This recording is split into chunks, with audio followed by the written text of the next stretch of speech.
Alaska Department of Transportation and Public Facilities.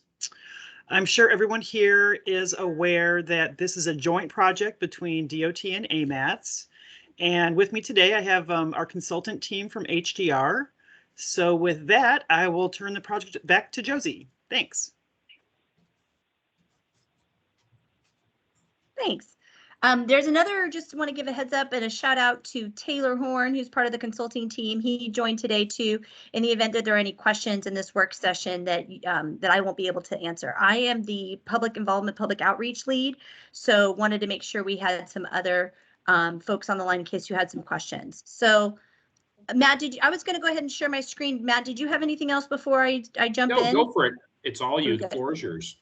Thanks. And I just want to do a quick shout out to SJ. He has been awesome throughout since I've been involved on the project. He's just been really great. And I wanted to say thanks to him for, and to you, Matt, for this opportunity to be a part of this group. And thank all of you who are members of the CAC for allowing us to come and for being interested in this. I just can't thank you enough.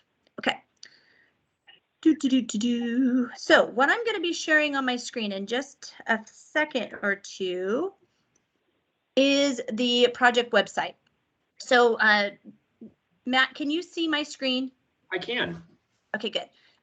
So right here is our project website. So before I jump into the formal presentation part of this, I wanted to just take a minute to show you what's on the website, because there's quite a little bit on here. And if you're not one of those people that wants to take a lot of time to kind of like poke around, this will help save a little bit of time for you. The first thing is this online open house button right here, which is what I'm going to use for our formal presentation. So everything I'm going to go over today is available to you right now. You can go to it, you can dig into it, but I just wanted to show you that. We also made it very convenient for people just to kind of go directly to leaving a comment. We are in an active comment period through February 28th. And so this kind of gives people an opportunity to just directly go to the comment. But this first homepage has an overview and a public outreach section, as well as right here on the right-hand side, kind of a what's new.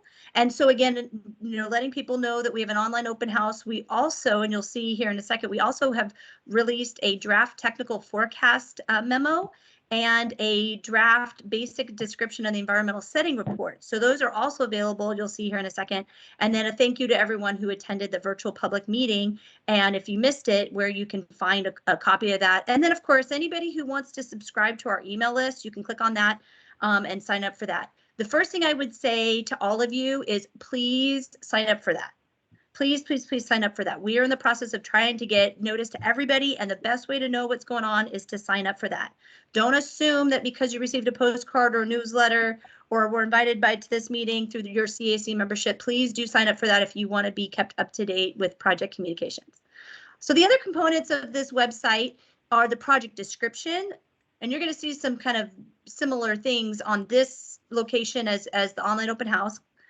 We have a frequently asked questions that are available that answer some questions that we've already preliminary received.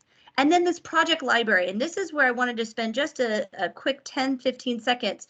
So if you missed the virtual public meeting on January 27th, you can actually literally watch the whole thing right here by hitting play. And you can see that right here. And again, we had several members of the CAC that I recognize some of your names that participated. And so a big thank you to you. We had over 75 people attend, which was, as you know, that's pretty fabulous. And then we have those memos and reports that I mentioned to you on the kind of what's new. And then you can, click for public comment to provide a comment. And we've got other technical documents here. You can see a copy of the newsletter that we mailed. We also have materials, kind of a project overview. You'll notice that we translated it in addition to English, Samoan, Spanish, and Hmong, and it's a fact sheet, an FAQ, and a PEL handout. So we've got some translation going on for people that English may not be their first language. If for some reason you have a community that needs another language, please let me know. These were the predominant languages in the project area.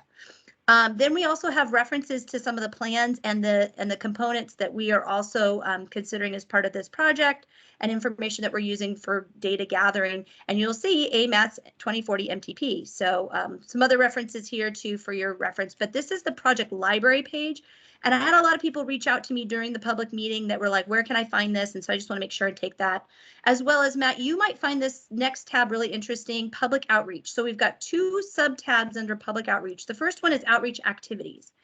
And I'm in the process of building this out, but I wanted, give me just a second, outreach activities. So I wanted to just take this. So what we did is another link to the online open house again for folks that wanna click there and then go here. And then what we did is before the public meeting, we recorded the presentation, kind of like what I'm going to be giving you now, available here. And it has, you can click it and watch it. So if for some reason you've got people that couldn't attend today for the CAC meeting, or people that want their kind of own presentation, they can literally go to the website and click on here and watch it, as well as, of course, they can watch the whole public meeting, all 2 hours of it.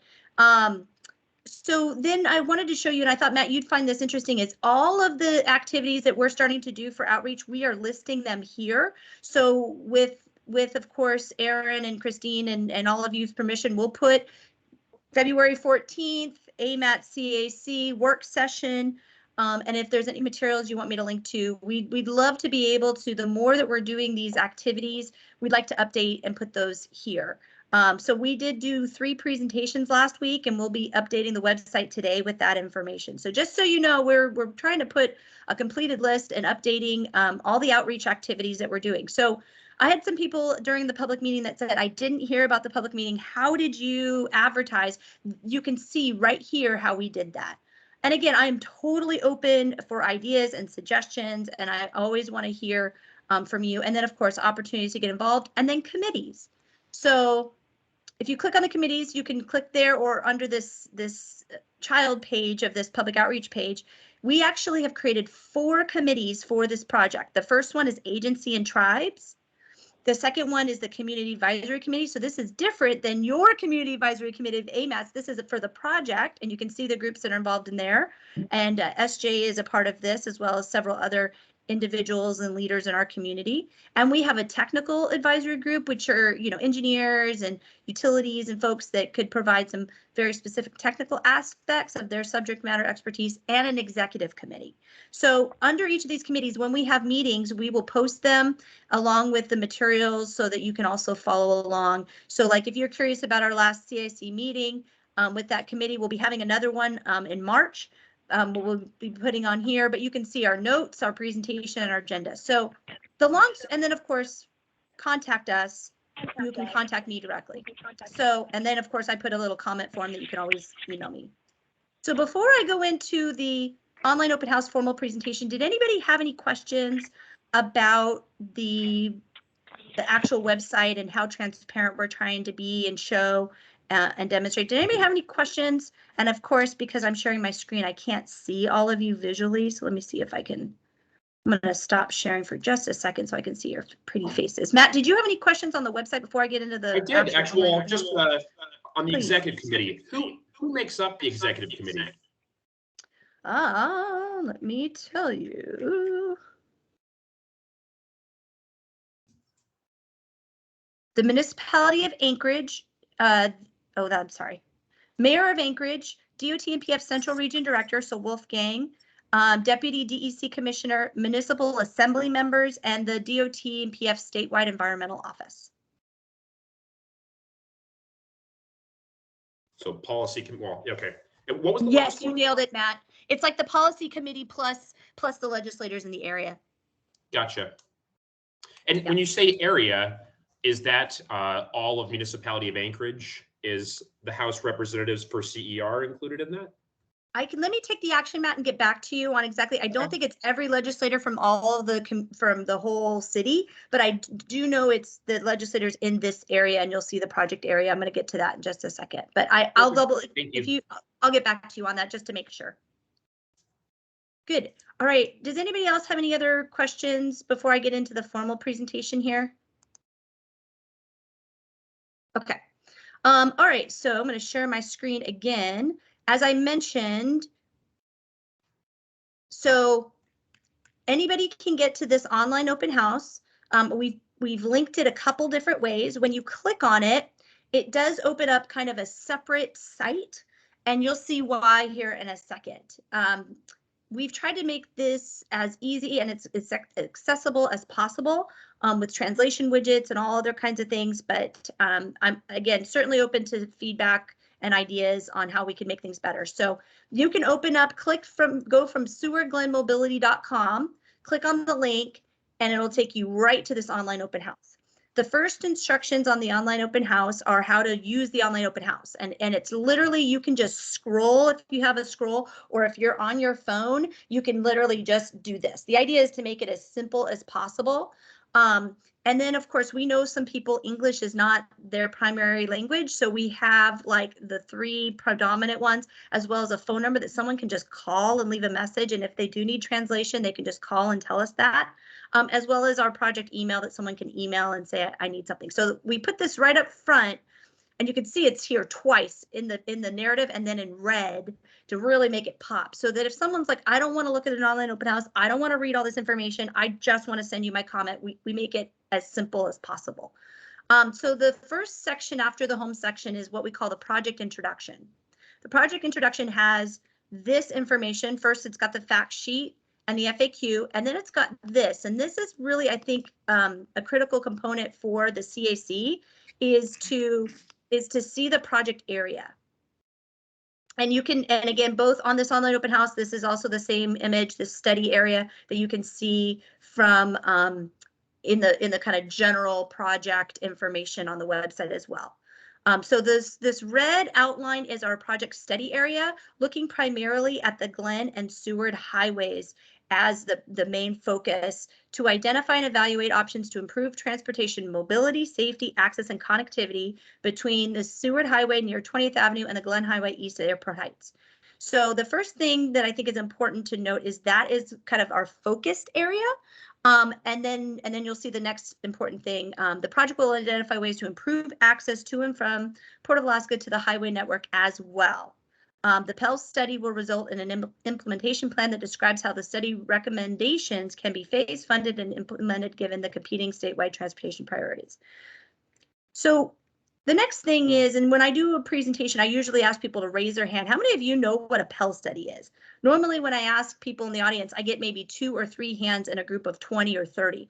I'm sure if I were to ask that question here, many of you will actually raise your hand. You know what a PEL study is. So I'm not going to take a whole lot of time today to go over what is a PEL study unless you want me to. If you want me to, let me know. Taylor actually gave a whole training on what is a PEL study to several people, and he can actually talk more about that as well. But this is the next piece, Matt and CAC, that I wanted to focus on.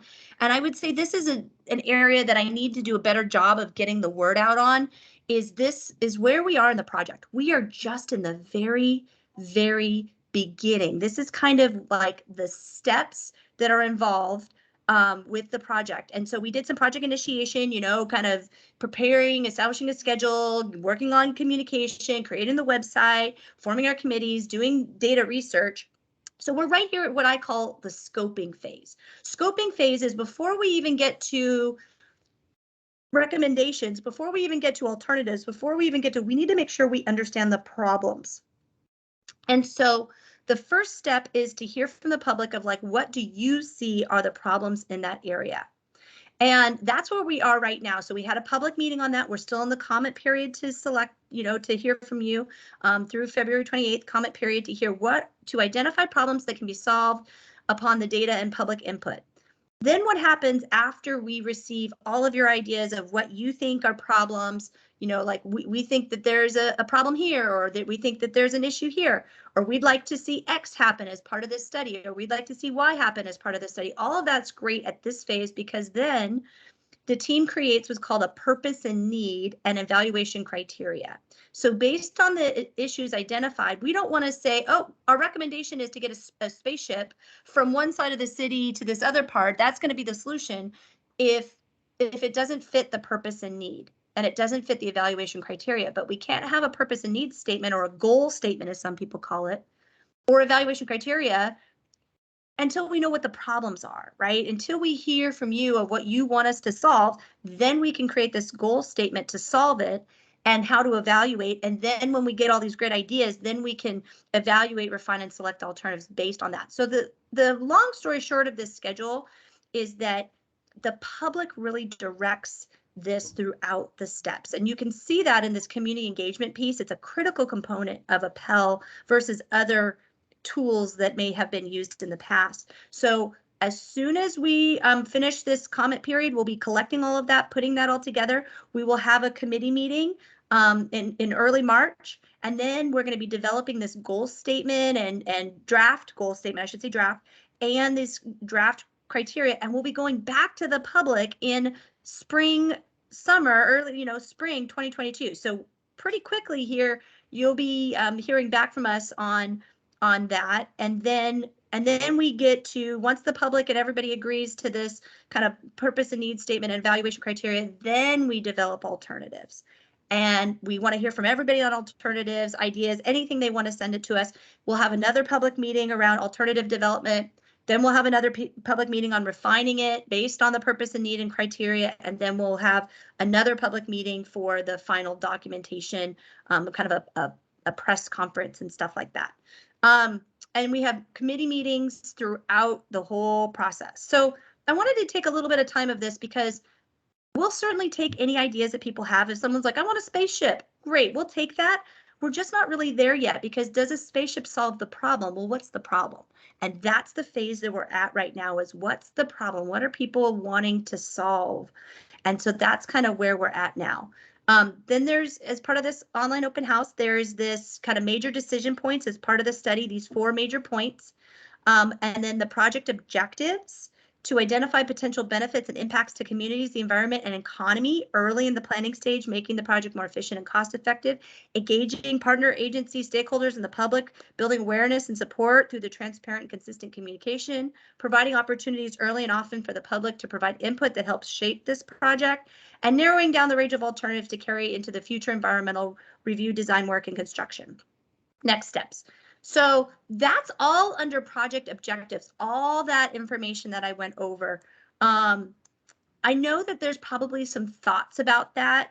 And I just want to be sensitive to timing. Is it okay with everybody, Matt, specifically you? Is it okay if I kind of finish up this presentation and then we'll open it up for discussion and comments? Does that sound all right? Yeah, and I wasn't trying to be rude to Diana right there. I figured that you're doing the presentation, you'll allow questions when it works for your schedule.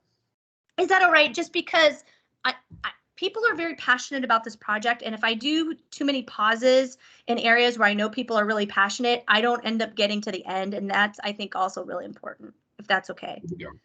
Cool. But I certainly, one of my goals is to hear your comments and thoughts and all of it, good, bad, ugly. I want to hear it all.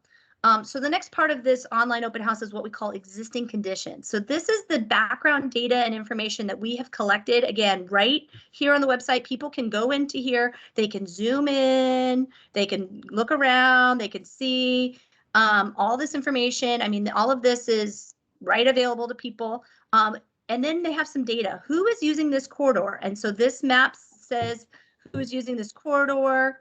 And I'm not going to spend a whole lot of time going into that today unless all of you want me to, but I want to just kind of show you what's in this online open house. We've got types of roads in the study area, so you can kind of see that. We've got traffic volume in here. Now, this is 2019 data, so that is pre-COVID, but in 2019, we had about 41,600 vehicles on Fifth Avenue, so that kind of gives you an idea. You can, again, zoom in, see, play around with this site if you want. We also have crash information as part of our existing conditions, crash hotspots, and then this final piece of transportation mode, kind of looking at work trips only. So we looked at all the different types of ways that people are using this corridor, whether they walked, whether they used bike, whether they, kind of worked from home, car, truck, what they did they use public transportation? And right now, again, as of 2019, most people drove to work alone using a car, truck, or van. Other carpool, walked, used transit. So from a work perspective, transportation primarily is looking at, driving to work alone.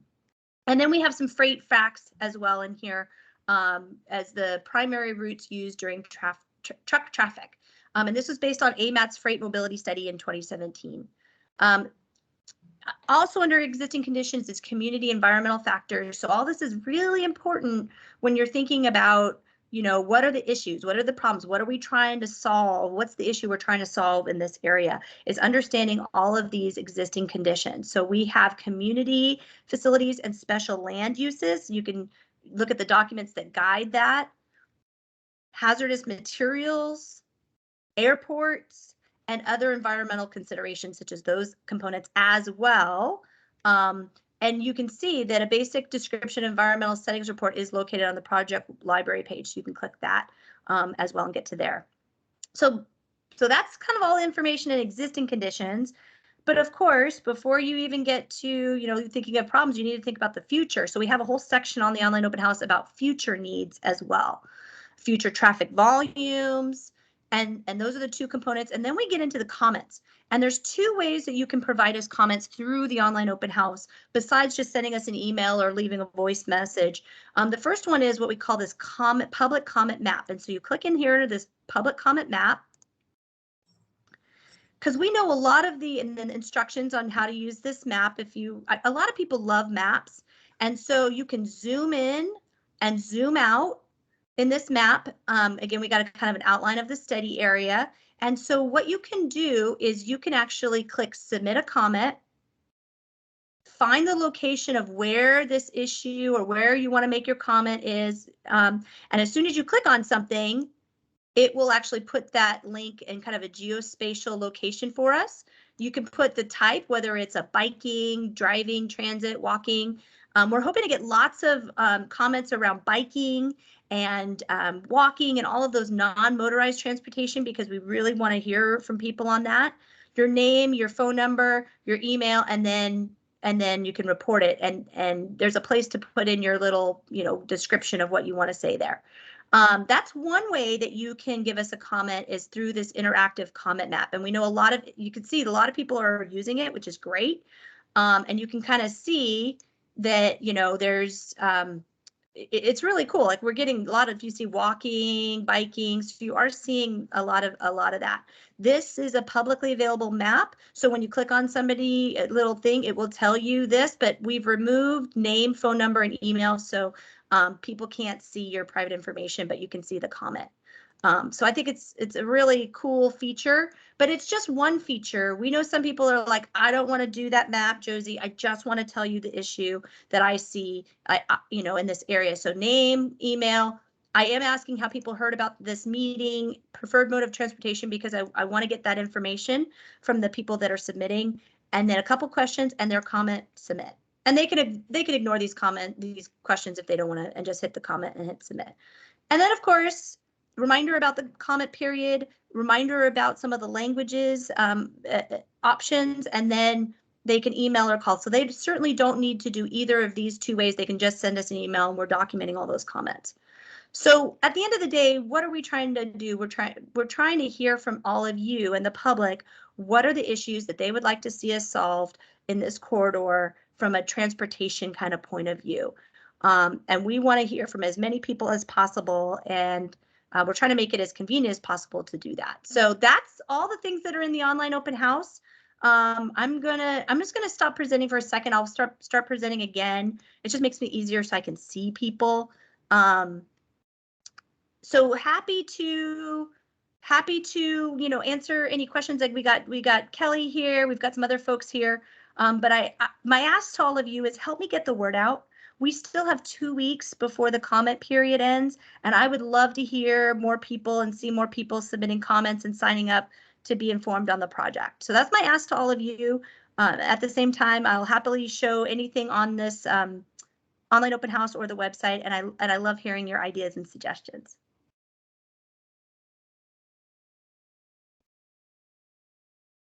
So I don't know how many people have questions, but do we want to use the raise hand feature? This is SJ. I just threw some comments. I just put them in the chat. I figure it's easier to handle that way.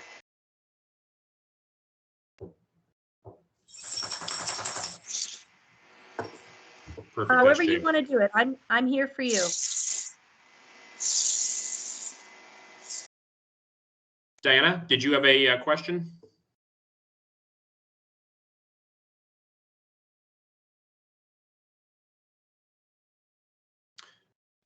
Well, I have a recommendation. I can guess who the stakeholders are going to be once you get active. All of the community councils that are along the corridor are going to be jumping up and down. And I'm assuming they are stakeholders, but regardless, are you aware of Federation of Community Councils? Absolutely. So thank you for that, Matt. I am going to be reaching out to them just to ask if they wouldn't mind sending out a reminder to everybody. But we have contacted all the community councils in the general study area, and have actually done presentations at almost all of them. So tomorrow on Wednesday, I'll go talk to the chair. Could you guys do a presentation at Federation of Community Councils? You're literally broaching all community councils in Anchorage. Yeah, okay. I would love it. Would you be willing to kind of coordinate that opportunity? Yep, I'll talk to their executive director and their chair and see if they'll be willing to get you on the agenda. Yep. The way that we've been, and Kelly's online and she can help correct, but the way we've been doing it is we need to be asked, as part of our scope, as to just say, someone sent us an email to say, we'd like to invite you to come to this Federation of Community Councils, and then we can get that approved. So we just ask for some sort of documentation to ask us to, so I'm not just, hey, I'm going to my buddies and doing presentations, right? We just want to be asked to come, and it sounds like you're, Matt, going to ask them if that would be okay, and then you'll follow up and see if so we can make point it of contact. So who is the point of contact if a stakeholder or if a particular group is interested in presenting still within the deadlines, who would they directly reach out to? So they can directly reach out to me. They can, or the easiest way is that info@sewardglenmobility.com, because that goes to everybody. It goes to, and I say everybody, it goes to all of the project leadership. So it's a fast process. If you do,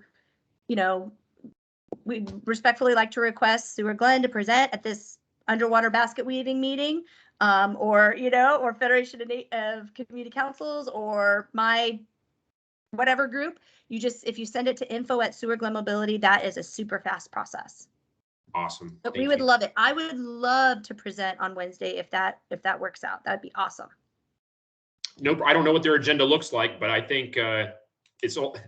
I know how this is going to work out. Is if they don't get active right now, down the road they'll be very active. So it'd be sure nice to engage them more earlier in the process than the alternative.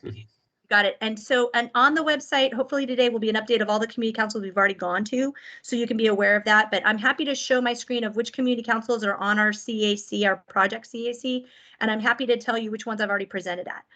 But the idea is that we've been invited by I think either all of them or almost all of them in the project area to present this month. Perfect. So I'm not using my normal platform here, so I can only see hands, but Debbie, your icon flashed up. Did you have a comment or? Oh, Aaron beat you to it. Go ahead, Aaron.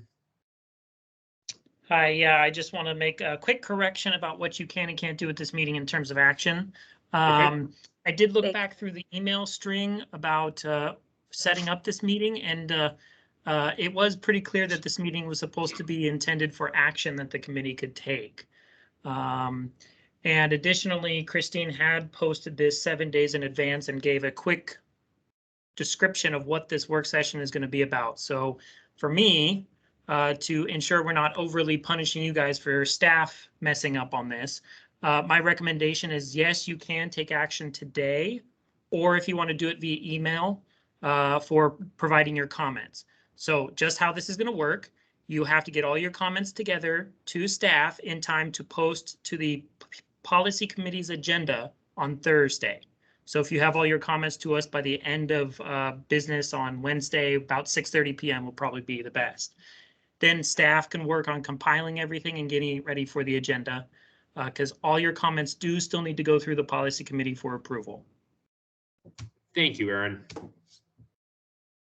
So sorry about that, everyone. No, it's all good. It happens. SJ? Great, thanks, Matt. Can you guys hear me okay? I've got you in an earpiece. So okay, yeah, super. Sound good. Great, thanks. And Josie, nice to see you again. Sorry I missed you last Thursday. I was parenting and couldn't go to my community council's meeting. But I've got a few questions that I posted in the chat as well that I thought would be useful for the committee to consider. First question for you is kind of how was the scope of work for your company, for HDR, determined, you know, in your negotiations with Alaska DOTPF? I'm wondering kind of like how much flexibility is there within that scope of work? And there are a couple issues that I'm specifically thinking about. And I don't know if you want me to go through them. I'll go through them and they're in the chat, so I'll re-ask them as well. So the first has to do with kind of like this phase of the project, you know, reconnaissance and establishment of existing conditions. You know, kind of what I'm wondering about is like, I know you've done a lot of work in terms of looking at existing plans. You've used people's cell phone data and done the kind of the reconnaissance like that on usage. From my community, we've heard a lot of comment that there's a lot of non-motorized usage along the corridor that may not be captured in any of the methods that you're using so far. And I'm wondering if kind of like, if you've got an ability to confirm your data or your modeling or the model, you know, in a way that, yeah, basically if there's any kind of field reconnaissance plan to kind of confirm the data that you've put together in your existing conditions document so far. The second area that I'm thinking about is the study area as it's come through. You know, I mean, I guess a real concern when the project was announced was that the port is included in the project study area. And I mean, the port could have its own PEL for as far as I can tell. And so kind of what I'm really, you know, I'm curious kind of like how much of what the port is doing is going to be incorporated into your scope of work.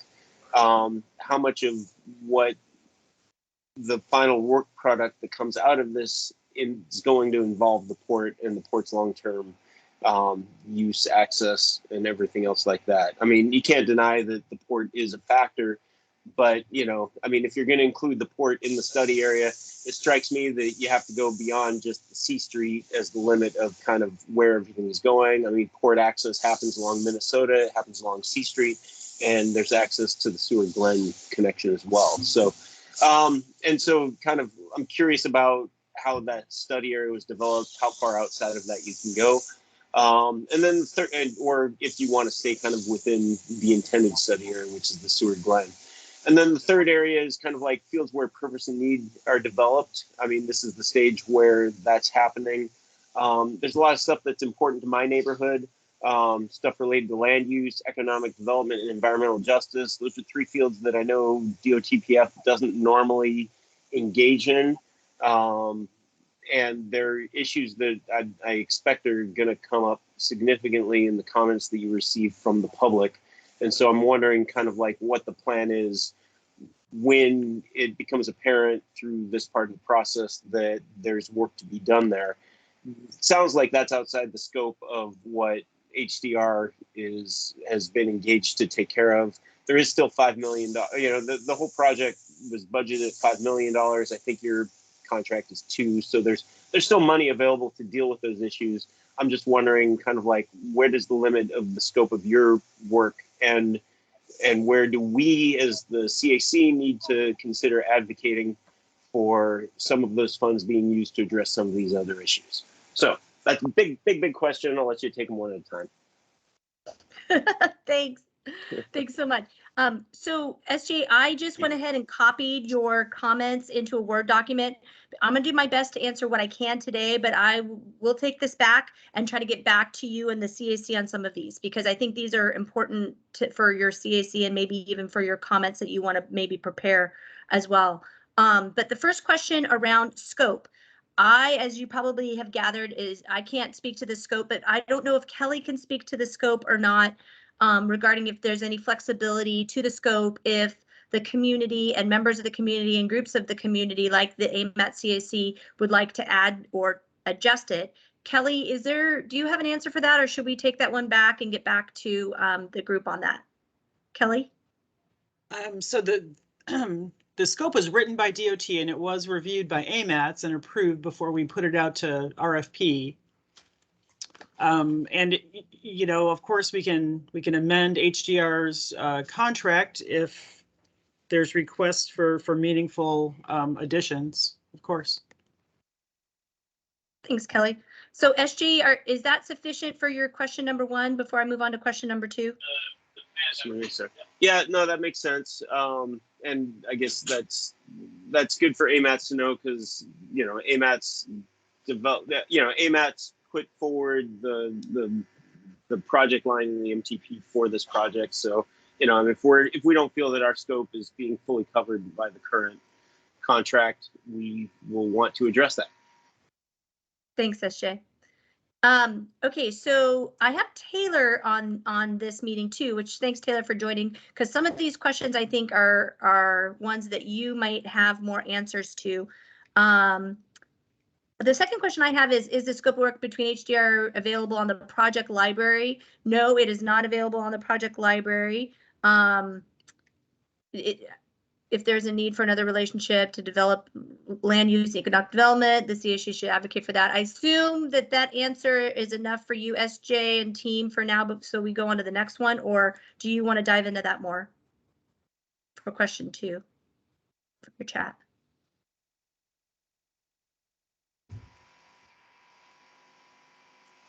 Sorry, Josie, are you asking me or are you asking Taylor? Well, SJ, no, I was asking you if we sufficiently answered number 2 for you. I guess I've heard some anyway, I've heard chatter. People are interested in seeing kind of the contract just to understand the scope of work in terms of what we should expect reasonably from this project from you guys. So that's where that question comes from. So I appreciate that. Taylor, did you have anything you wanted to add to that, or anything else we need to cover on that, on number 2? Hi, y'all. My name is Taylor Horn. I'm with HDR on the project team and also the environmental lead on it.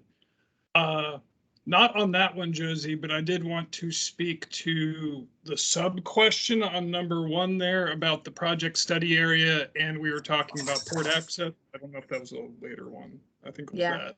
Yeah, go ahead. Just let folks know that the study area, the red line on the map, is not a hard red line. It is, you got to have somewhere to kind of say, this is the area. People want to see this is where we're looking at. And particularly, we want to show that this PEL study is abutting the area and is the continuation of the Midtown congestion relief. It is north of that into the turn, basically. And so when the concept of like, what are you doing with the port, and if we need to look outside of that study area to understand freight movement to and from the port, yes, we are. And the red lines on that study area map are not restrictive in our data gathering and the information that we're going to be able to bring in. Like currently we have a team working on updating traffic modeling and modeling the origins and destinations where people go. That's a much broader area that basically covers most of the Anchorage bowls. And during the next phase of the project, you'll see the work products that come out of that. So we're not just here focused on the study area. It's more of a illustrative project area to help people understand where we're looking at solving the problems. Thanks, Taylor. SJ, I know we've got a couple more in your list here, but did you have anything else on the port conversation before? Just specific to the port. I do want fellow commissioners to understand that, it's the intent from AMATS was that this PEL was related to Seward Glen, and that basically the connection between the Seward Glen and how it goes through our city. And, just knowing what the port is like and who's on the board of the port. I'm friends with Bill Sheffield. I've seen him work. It's a potential camel's nose that just we as the committee that we are need to be aware of, and making sure that this PEL stays in its lane. That's all. So. And with that, SJ, I would also, and I'm trying not to speak for anybody, I also think it's important that whatever solutions we come up with, we're aware of all the potential conditions. And I think the port is a small piece of that. That whatever this recommendations at the end that there's alignment with everybody as far as all these different factors.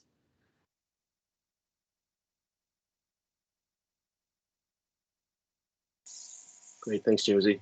You bet. Okay, so the next part of this, all right, final work product is subject to AMAT's approval. Yes. Are there specific points at which you're seeking input from various AMAT's committees?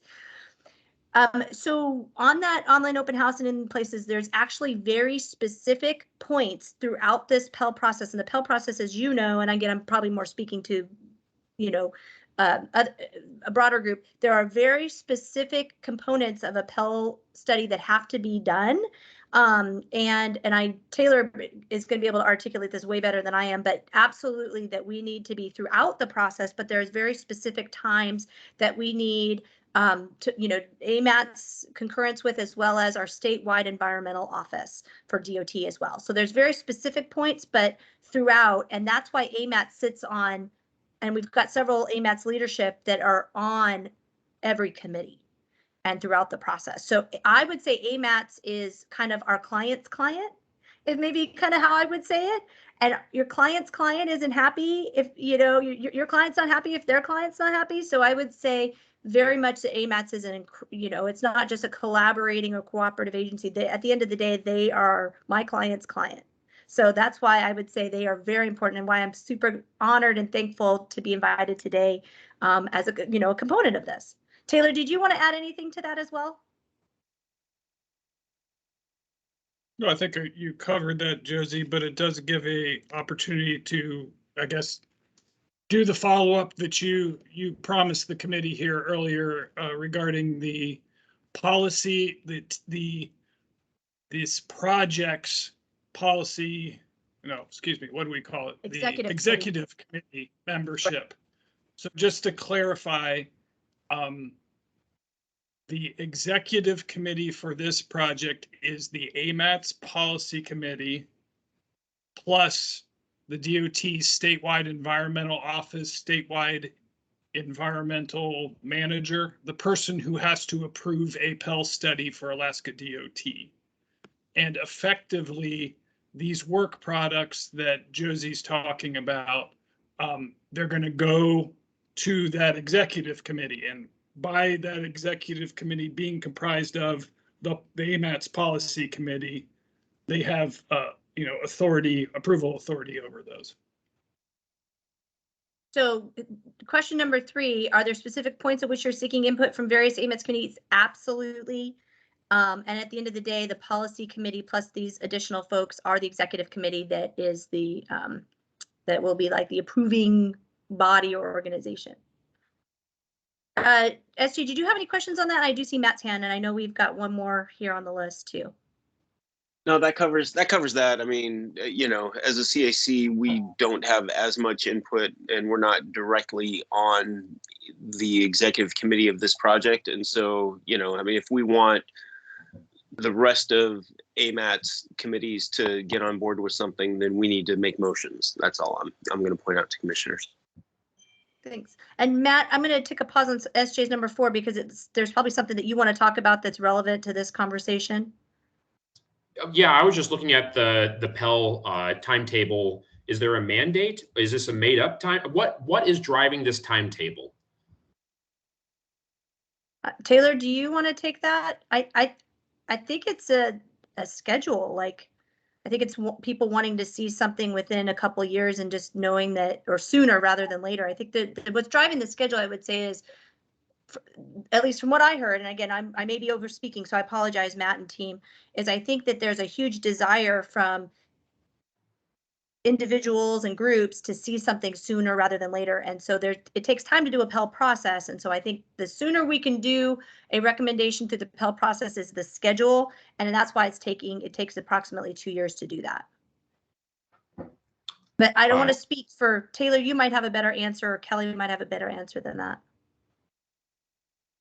I just know in the past that ELs could take longer, and I remember something about hearing a potential governor mandate with timetables right there. And the only reason I'm referencing that is regardless of if additional scopes were added, the bottom line is when a PEL is started, that this timetable, would it have to be completed by that date? was curious. I think you're probably thinking the executive order for EISs in the 2-year time frame is what you maybe were thinking. Yeah. Yeah, as far as I know, and Taylor would know more than me, I don't think that there's a specific executive order or timetable for a PEL. There's kind of a general one, just because of how much, components and steps there are. But I know that I feel a sense of wanting to get something done as soon as possible for the community. That I do feel that sense of, desire to meet this aggressive schedule, not because we couldn't add to it or make it longer, is just because I think what I'm getting a sense of is people want to see something and they want to see something now. Thank you. Yeah. And Taylor, please feel free to correct me, Taylor, if I'm wrong on any of that or. The request for proposals for this project had a proposed timeline. This timeline was developed with that in mind, with the DOT and AMATs this summer.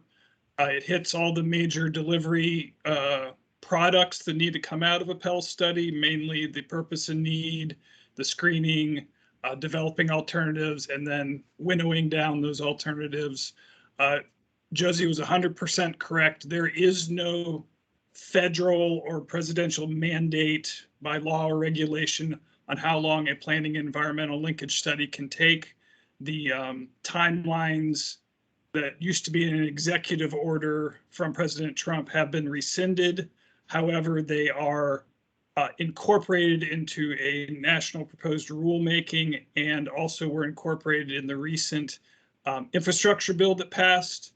So for National Environmental Policy Act, aka NEPA actions, hence if federal money is used on a project to construct a project, they would be required to meet certain a year timeline to conduct environmental assessment and a 2-year timeline for an environmental impact statement. A planning environmental linkage study is before all of that and is actually a very useful tool to do a bunch of that work before you start the clock, so you have a chance of even making those timelines. So I guess I'll be really specific. Community councils have been plagued with notice problems. There'll be a public comment period, but the council won't meet in the timeline deadlines right there.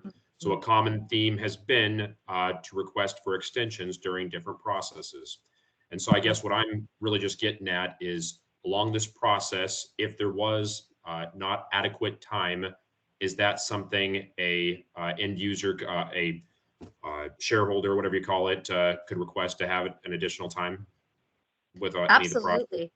I think stakeholders can ask for whatever they want in this process. That's what's so cool about a PEL, is you can ask for whatever you want, and then it's our job to figure it out or dismiss it for whatever the correct reason is, and it has to be substantive. But I think asking for additional times on anything, you are welcome to do that and put that in that info at Seward, Glenn, and then the team will come back and say yay or nay based on whatever the criteria is. So thank you. Yeah.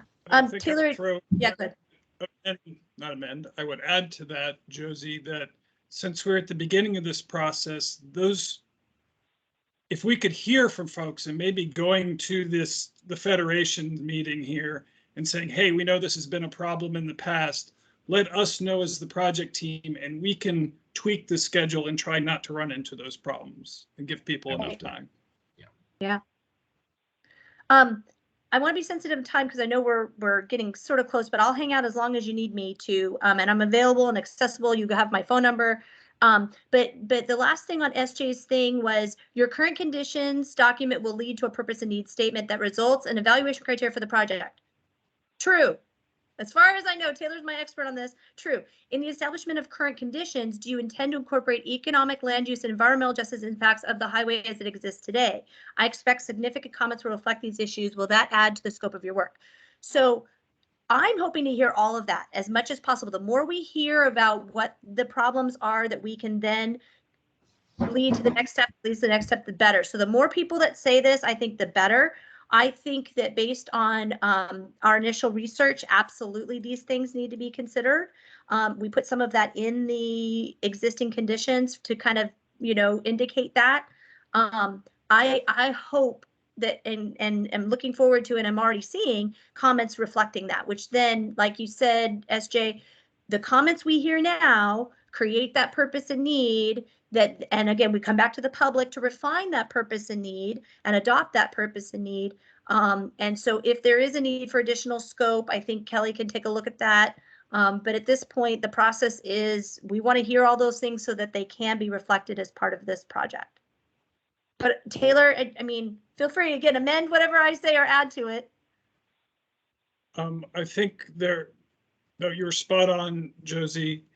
And there are currently 2 documents that are in draft form right now that we are requesting public comment on, one of which is the draft basic description of the environmental setting document, which is essentially what SJ is talking about here, which have chapter subsections on economic land use, environmental justice. So we're asking for your comments on that right now in establishing the baseline as the current conditions. That is the current conditions document that we are asking for comment on. And then there's also what's the name of the traffic document? Under the future needs section is the traffic forecast memorandum. When Josie was scrolling through the online open house, there are the 2 charts under the future needs section, and then a link to a document on the project website library page. The traffic forecast is basically our draft proposed forecast for growth in the project area from a traffic perspective. And we're looking for folks' thoughts and buy off on that also. And that plus your other comments are establishing that current conditions baseline that we are going to weigh the alternatives against. And then we also are going to ask you, we want to hear, okay, what are those criteria? How, is it environmental justice and land use and traffic flow? Those are all the criteria that we want to see, to hear from, to weigh how well the alternatives meet the purpose and need.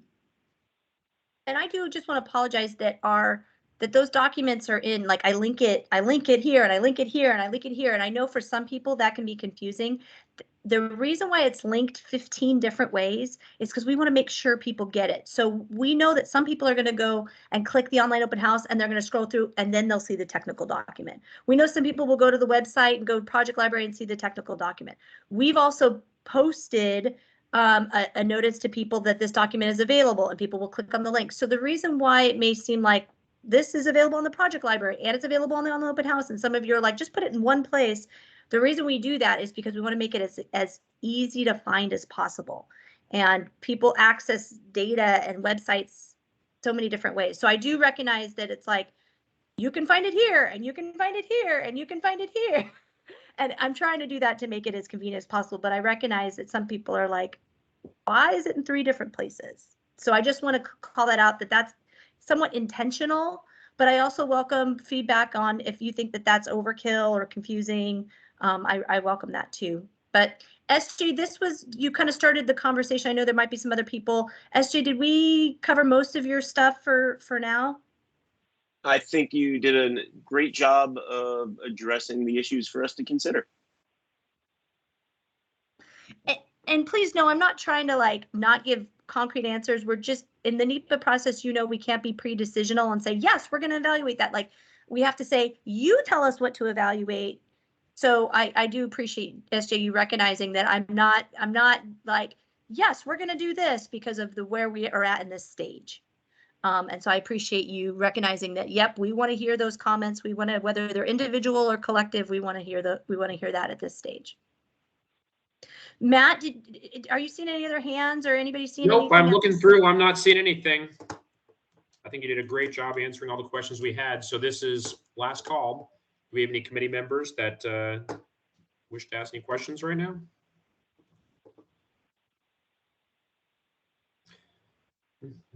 Well, while you're doing that, I just want to say thank you again. This is so important because it's not, I didn't know what a PEL was when I first started in the industry. And so I think it's important for people to recognize where we're at and where we're going. So I want to thank you so much for the opportunity, not just to meet you and talk with you and give you this, but I want to thank you so much for asking these very helpful questions and helping to make sure that this project has the, your input. I really think that all of you are an important part of this process. And so thank you for the opportunity to present and meet you and talk with you and give as much information as it can. Thank you for taking the time out of your day and giving us a presentation. I think we all appreciate it. I hope to hear from you Wednesday or before Wednesday. When this meeting ends, I will make a couple calls, so we'll see what happens. Thanks. Kelly, did you have anything else you wanted to say before we turn it back over to Christine and Matt and folks? Nope. Thank you, Josie, and thank you, AMAT's committee.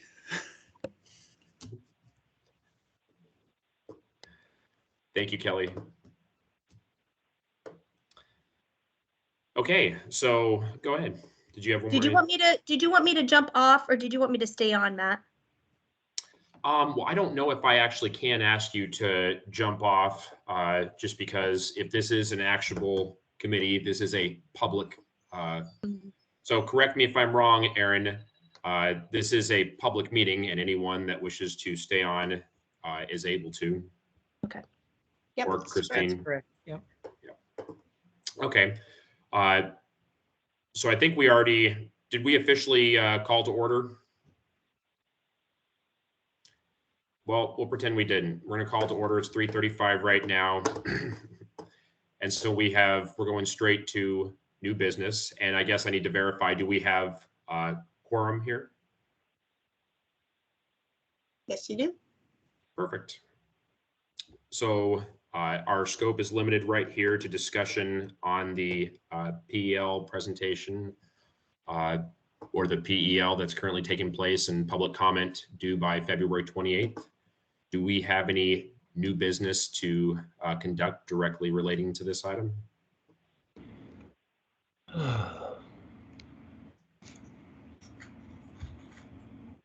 Mr. Chair, this is SJ. I will move that we make comment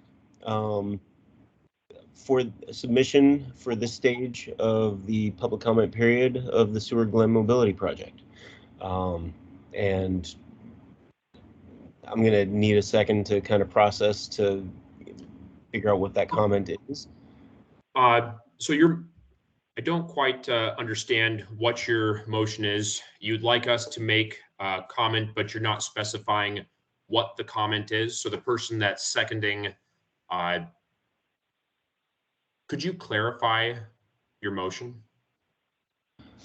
You bet. So at this stage of the project, they are canvassing the public for comment on existing conditions related to the Seward Glen Mobility Project. I believe that we should be making comment on the following issues.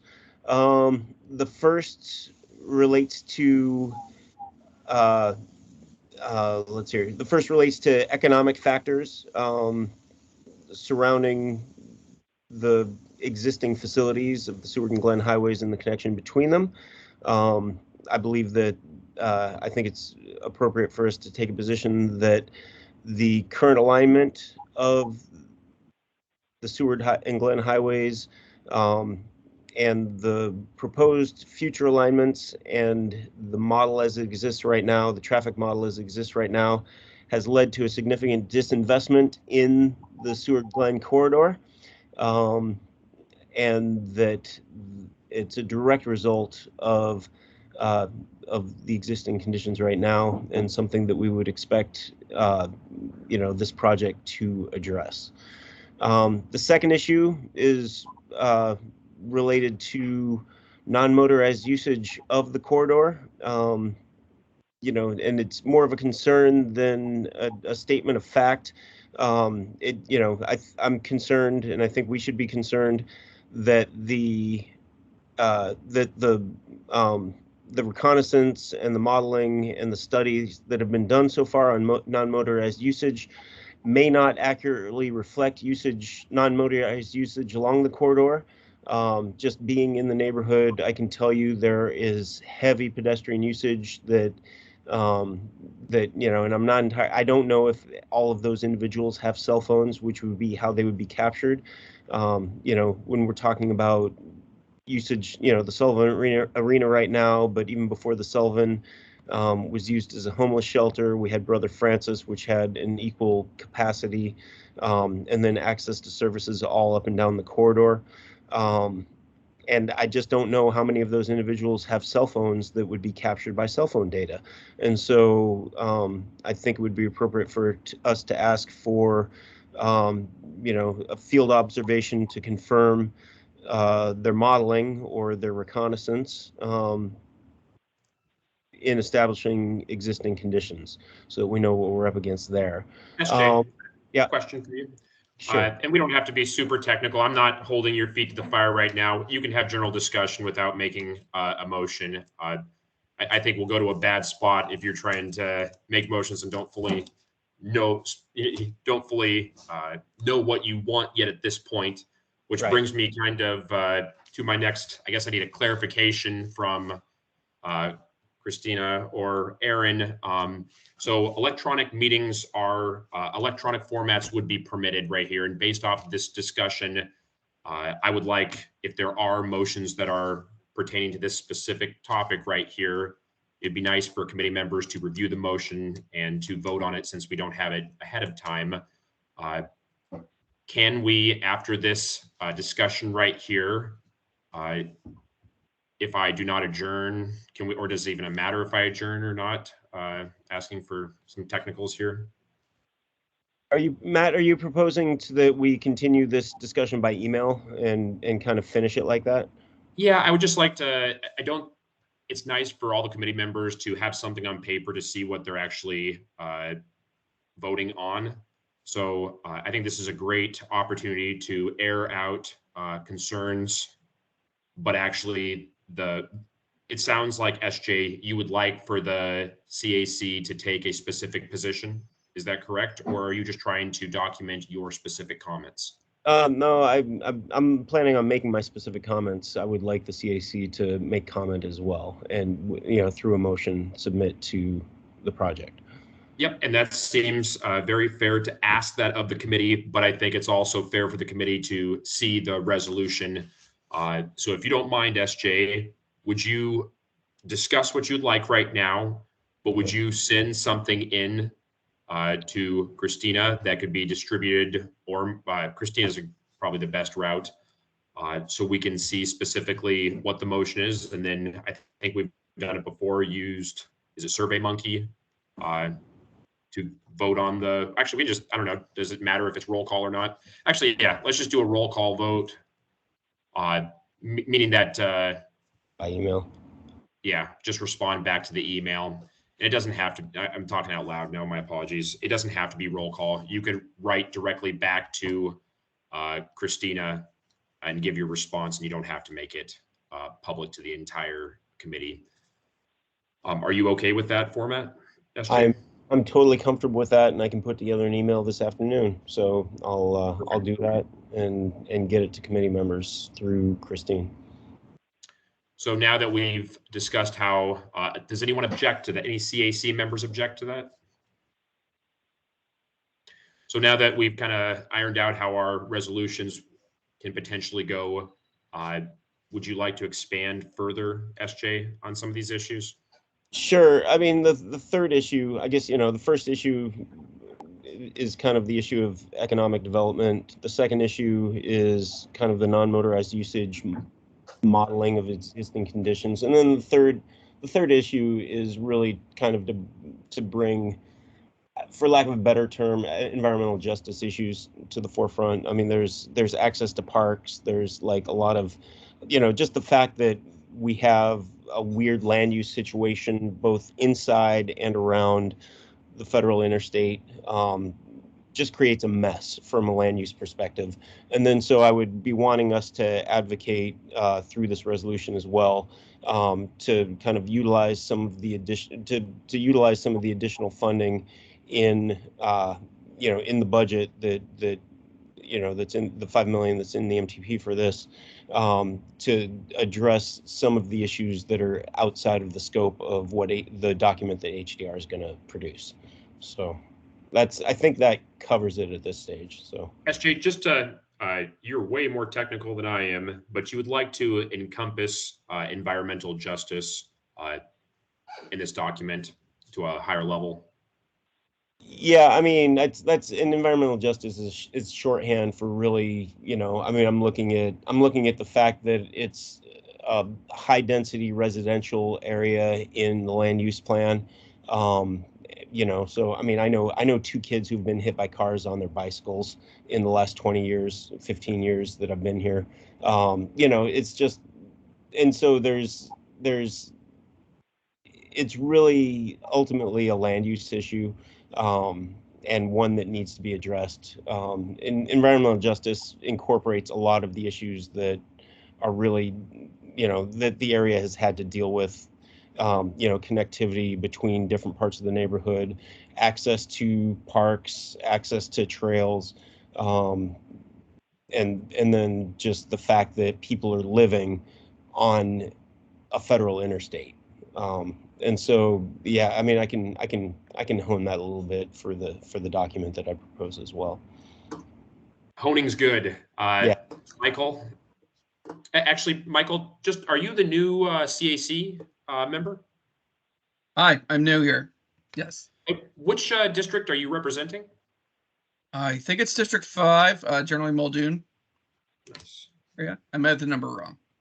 No, you're all good. Nice to meet you. Thank you. In fact, I was going to ask at some point to meet up with one of you for an indoctrination and kind of the lay of the land for the committee in general, but that's separate from today. I had my hand up, but I think SJ answered my questions while he was chatting. So Perfect. Do we have any questions, comments? I do not right now. Christina, should I not adjourn if we're going to do these online questions relating to this meeting? I'm not sure that Aaron can speak, but I'm not sure that that's a sticking point. Aaron? If it doesn't matter, I don't care. It doesn't really matter. Okay. If you guys just want to send your comments via email, and then at some point have a vote on it via email, that'll be fine. Unless you want to get back together as a group to vote in person, that would be the only reason to continue the meeting. Okay. No, if we're not going to have any technical issues with us adjourning and then doing those online questions, that sounds like a great way. 1907-240-1744 has their hand up.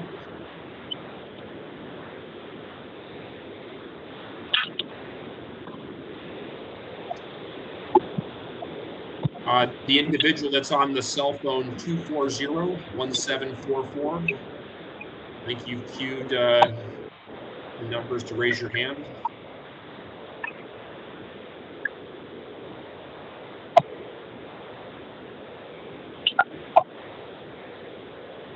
If you're talking, unfortunately, we cannot hear you.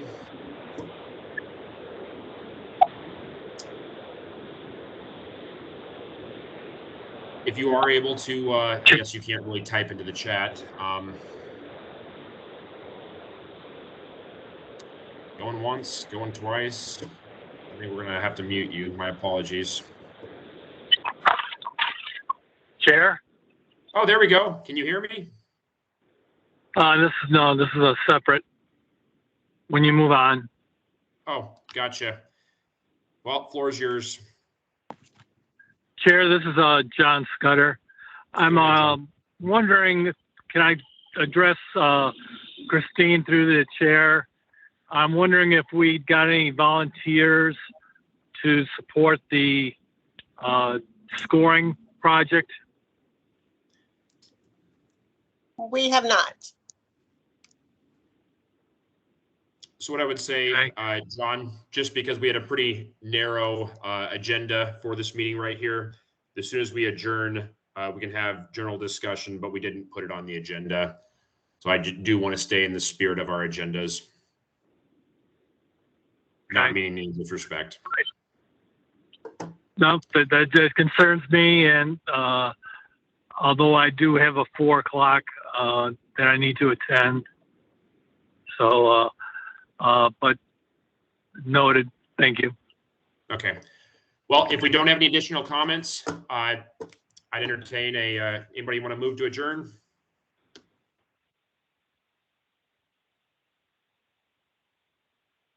I'll move to adjourn. This is Mike. Can I get a second? This is Steve Horn. I move to second.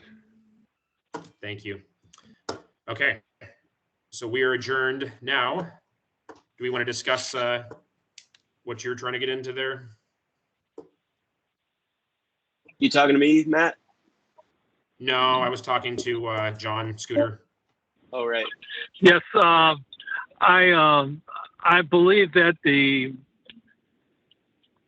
20 hours required is too extensive, and that it needs to be broken into smaller allotments so we can have volunteers.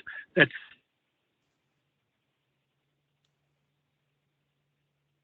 amount of time for a person that's working that's non-existent.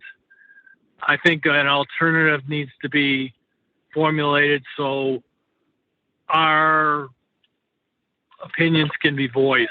I think in the current context, we're being muted by not having such an enormous requirement. Thank you. Thank you, John.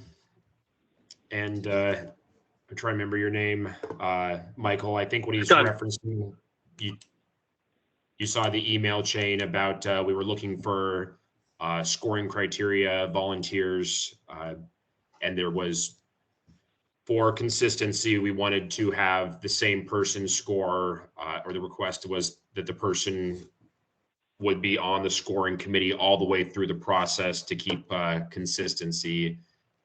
And it was a large hour requirement to meet these obligations right there. And that's what John is referencing.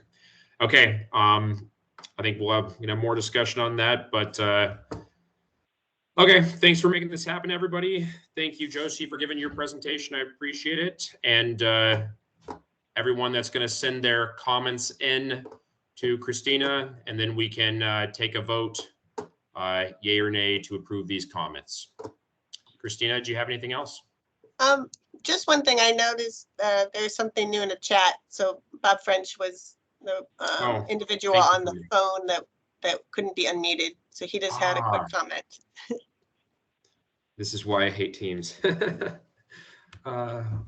Would have expected that HDR scope does include environmental justice. So everyone that hears that. SJ. Oh, go ahead, Matt. No, go ahead. I was just going to read his Oh, comment. I was gonna speak to that, Bob. Kind of HDR scope basically is to respond to whatever conditions and comments they get through this process. And so, I mean, that's why to me it's really important that we make comment as a committee, because if that isn't outlined by us in this process, it will not be addressed. If we do make comment and we do call it out, then HDR will have to address it in the PEL process. And so that's that's the way it works. So that's why I'm pushing so hard. So. Thank you, SJ. Any other comments? Okay. Thank you, everyone. Have a good night. Thank you. Thank you. Thank you very much.